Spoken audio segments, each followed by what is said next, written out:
ইফতারিতে মুচমুচে পেঁয়াজ ও frozen system নিয়ে আমার আজকের এই ভিডিও।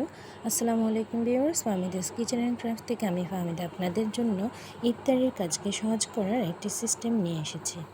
আমি প্রতি বছর প্রত্যেক রমজানে এভাবেই পেঁয়াজের ডালটাকে ফ্রোজেন করে রাখি, যাতে করে আমার কাজটা অনেক বেশি সহজ হয়।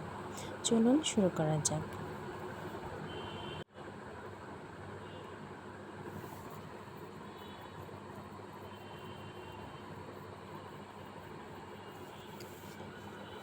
আমি এখানে 2 কাপ পরিমাণে খেসারি ডাল নিয়েছি।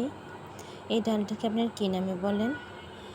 আমরা সাধারণত এটাকে খেসারির ডাল বলেই চিনি। আমি এখানে 250 মিলি কাপ করে 2 কাপ পরিমাণে খেসারির ডাল নিয়েছি এবং সেগুলোকে পানি দিয়ে ভালো করে ধুয়ে কিছুক্ষণের জন্য ভিজিয়ে রেখে দেব। প্রায় 10 থেকে 15 মিনিটের জন্য ভিজিয়ে রেখে দিয়েছি। ডালটা বেশি ভিজে গেলে আবার পেঁয়াজও কিন্তু মুচমুচে হয় না, তাই আমি 15 মিনিটের মতো ভিজিয়ে রেখে তারপর পানিগুলো ঝরিয়ে নিব।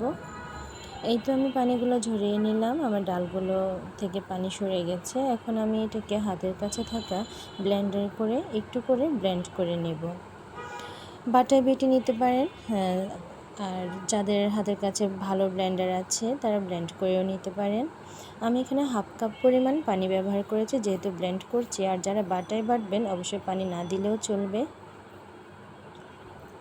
তারপর আমি এখানে মাত্র 1 মিনিটের মতো একটুখানি ব্লেন্ড করে নিয়েছি। ডালটা এরকম একটু গোটা গোটাও থাকবে, পুরো একদম মিক্সড করিনি, কারণ পেঁয়াজের ডাল একটু গোটা গোটা থাকে। এরপর আমি এগুলোকে একটা বাটিতে নিয়ে নিলাম। তারপর এখানে আমি একে একে উপকরণগুলো সব একসাথে মিক্সড করে নেব। পেঁয়াজ কুচি, তারপরে কাঁচামরিচ কুচি,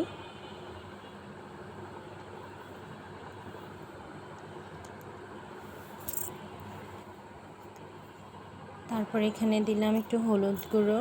এখানে প্রায় 1 চামচের মতো হলুদ গুঁড়ো ব্যবহার করেছি আমি। তারপরে দিয়েছি শুকনো মরিচের গুঁড়ো, জিরা গুঁড়ো, লবণ স্বাদ মতো। তারপর এখানে একটু রসুন বাটা ব্যবহার করছি। আমি এখানে আদা বাটাটা দিইনি। তারপরে এখানে ব্যবহার করছি আমার বাসায় বানানো স্বাদে মশলা, যেটা আমি সম্পূর্ণ বাসায় বানিয়েছি। এটা হচ্ছে শুকনো চালের গুঁড়ো। এখানে আমি 1/2 কাপ পরিমাণ শুকনো চালের গুঁড়ো ব্যবহার করছি।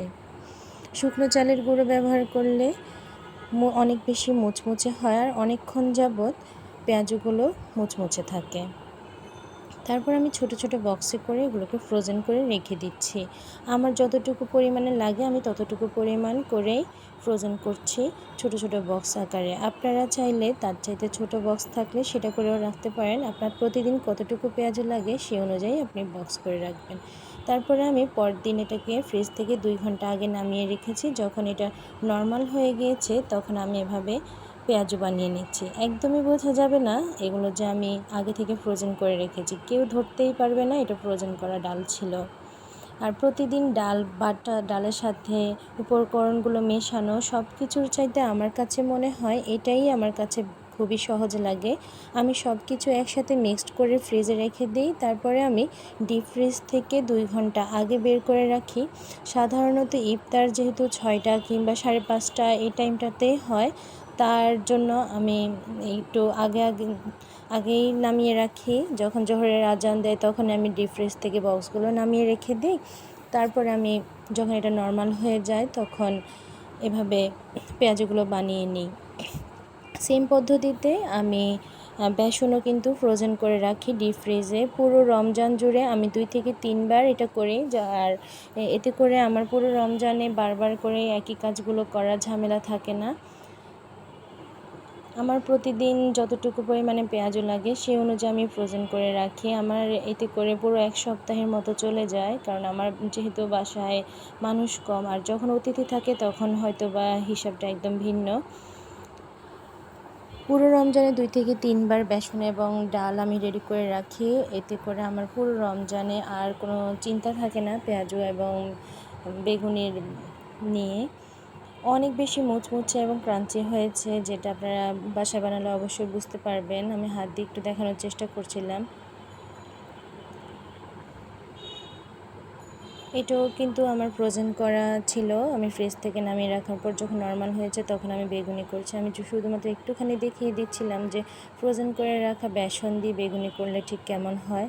কেউ কখনো বুঝতেই পারবে না যে আপনার এগুলো ফ্রোজেন ছিল। টেস্টেও কোনো নড়বড় হবে না, একদম সেম থাকবে। এতক্ষণ আমার ভিডিওটি দেখার জন্য অনেক অনেক ধন্যবাদ।